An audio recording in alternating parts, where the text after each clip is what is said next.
नवीन एक शहरी पर्यटक होता है जो एक दिन एक बहुत ही प्राचीन और पिछड़े हुए गांव में कुछ दिन रहने जाता है। तभी जब वो रास्ते में एक हाथगाड़ी पर सवार होकर अपने मकान की ओर जा रहा होता है। अरे भाई साहब, नए लग रहे हो गांव में। हाँ काका, मैं एक पर्यटक हूँ और इस गांव में घूमने आया हूँ। काफी सुंदर गांव है ये, पहाड़ों और नदियों से घिरा हुआ।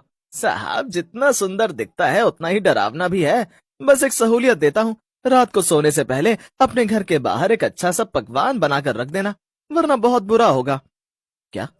ये आप क्या कह रहे हैं काका? मैंने तो घूमते वक्त ही बाहर से खाना खा लिया था। फिर भी मैं जो कह रहा हूँ वो कीजिए, वरना आप बहुत बुरी तरह पछताएंगे।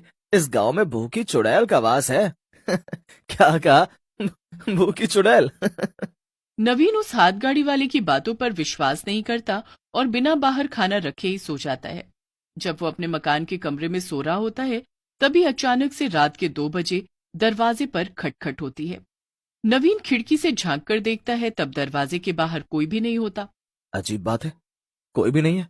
फिर रात के 2 बजे कौन दरवाजा नॉक कर रहा होगा? खैर, शायद मेरे कान ही बज रहे होंगे। चलो सो जाता हूँ। नवीन सोने जा ही रहा होता है कि तभी फिर से उसका दरवाजा बजता है। खाना दे, जल्दी से मुझे खाना दे, मुझे भूख लगी है, खाना दे। ये क्या? ये तो एक चुड़ैल है। नहीं, हाथी गाड़ी वाले काका ने जो कहा था वो सच ही था।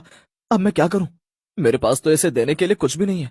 नवीन बहुत परेशान हो जाता है। तभी वो चुड़ैल उसके घर के अंदर घुस आती है। नवीन नजर घुमाता है तो वो देखता है कि वो उसके कमरे की अलमारी पर बैठी हुई है।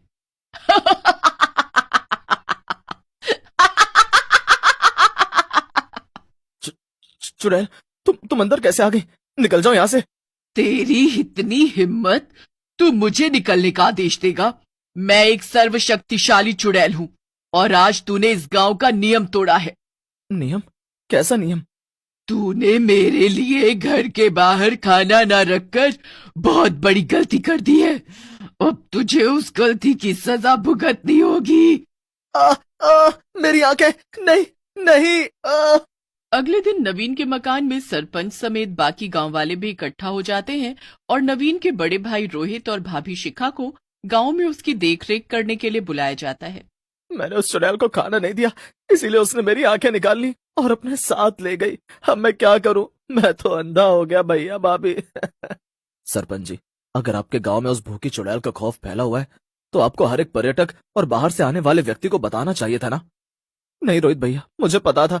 मुझे एक हाथ गाड़ी वाले काका ने बोला था, लेकिन मैंने उनकी बातों पर विश्वास नहीं किया और सो गया बगैर खाना रखे ही।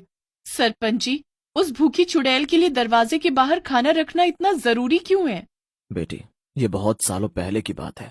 इस गांव में कपालिका नाम की एक औरत अपने पति और सास ससुर के साथ रहती थी, लेकिन वो कपालिका को बहुत मारते थे और उसे खाना न देकर भूखा रखते थे, जिस कारण एक दिन उसकी मौत हो गई और उस दिन से वो चुड़ैल बनकर सबको परेशान कर रही है। लेकिन इस चुड़ैल को रोका भी तो जा सकता है ना। आप लोगों ने कुछ कदम क्यों नहीं उठाया? नहीं, कोई टोना टोटका काम नहीं आया।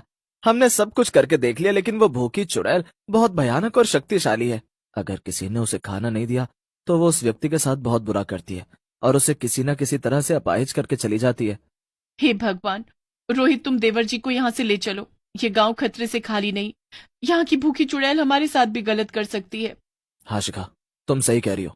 नहीं नहीं रोहित बेटा, ऐसा मत करो। अगर तुम दोनों चुड़ैल को खाना दिए बगैर ही गांव से चले गए तो वो तुम दोनों को भी नहीं छोड़ेगी। नहीं सरपंच जी, ऐसा कुछ नहीं होगा। हम दिन में ही निकल रहे हैं आज। हम शहर जाकर देवर जी का इलाज करवाएंगे। हाँ सरपंच जी, ऐसा मत कीजिए। आपको उस चुड़ैल को खाना तो खिलाना ही होगा।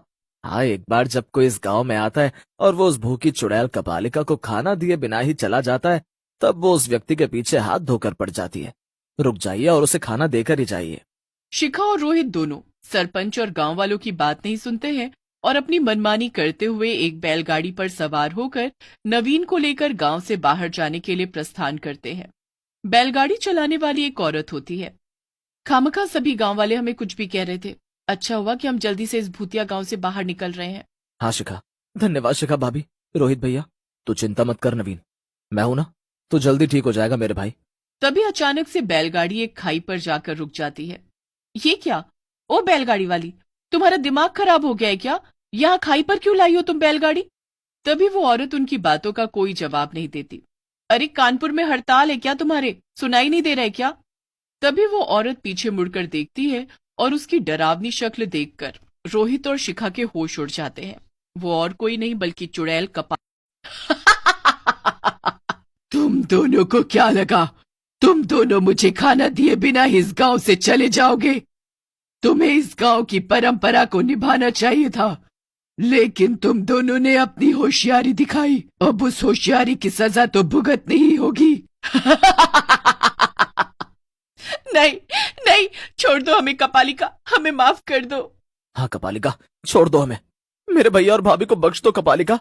कपालिका कभी किसी को माफ नहीं करती। गलती की है तो सजा तो भुगतनी ही पड़ेगी।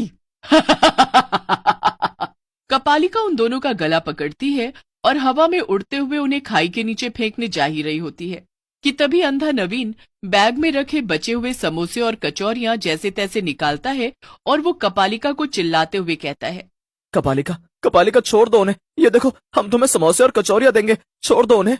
नवीन की आवाज सुनकर और समोसों और कचौड़ियों की खुशबू सूंघकर कपालिका की लार टपकने लगती है और वो रोहित और शिखा को जमीन पर फेंककर समोसे और कचौड़ियों की तरफ भागती है और उन्हें पागलों की तरह खाने लगती है। वाह वाह, क्या बात है! वाह वाह वाह वाह वाह। यही सही समय है रोहित, नवीन को अपने कंधे पर उठाओ और भागो यहाँ से। रोहित नवीन को अपने कंधे पर उठाकर शिखा के साथ वहां से भागने लगता है और भागते भागते वो दोनों रास्ता भटक जाते हैं और फिर से गांव में ही पहुंच जाते हैं। ओ नो, अब? हे भगवान, अब हम क्या करें? हम तो फिर से गांव में ही लौट आए हैं। अब हमारे पास यहाँ रुकने के अलावा और कोई रास्ता नहीं है। शाम के 6 बज चुके हैं शिखा। शिखा और रोहित अपने साथ घटी हुई घटना के बारे में सरपंच और गांववासियों को बताते हैं। तभी एक गांववासी उन्हें एक थाली भरकर अच्छे अच्छे पकवान बनाकर देता है। ये लीजिए, ये मेरी घरवाली ने खाना बनाया है। ये थाली रात को सोने से पहले दरवाजे के बाहर रख देना, और हाँ, सुबह 6 बजने के बाद ही अपना दरवाजा खोलना। ठीक है, धन्यवाद भाई साहब। मैंने आप दोनों से कहा था कि उस चुड़ैल को खाना देते हुए जाना। माफ कीजिएगा सरपंच जी, हमने आपकी बात नहीं मानी, लेकिन अगर आज देवर जी सही समय पर वो बैग में से बचे हुए समोसे और कचौड़ियां नहीं निकालते तो कपालिका हमें उसी खाई से नीचे ही फेंक देती। रात में शिखा घर के दरवाजे के बाहर खाना रखती है और वो तीनों सो जाते हैं। उनके पड़ोस में रहने वाले बिरजू के दरवाजे के बाहर रखा हुआ खाना एक सड़क का कुत्ता खा लेता है और जब कपालिका ये देखती है तो वो गुस्से में आग बबूला हो जाती है। ये क्या? इस बिरजू ने आज मेरे लिए खाना नहीं रखा, अब ये गया। खोल दरवाजा, खोल बिरजू, आज तूने मेरे लिए खाना क्यों नहीं रखा? लेकिन ऐसा कैसे हो सकता है? मैंने तो खाना रखा था। मेरा विश्वास करो कपालिका, मैंने खाना रखा था तुम्हारे लिए। झूठ मत बोल बिरजू के बच्चे, आज तो मैं तुझे नहीं छोड़ूंगी, नहीं छोड़ूंगी। चुड़ैल कपालिका की आवाज सुनकर शिखा और रोहित उठ जाते हैं और वो अपने घर की खिड़की से बिरजू के घर के बाहर हो रहे इस तमाशे को देखते हैं। हे भगवान, लगता है बिरजू भैया की थाली का खाना गली का कुत्ता खा गया।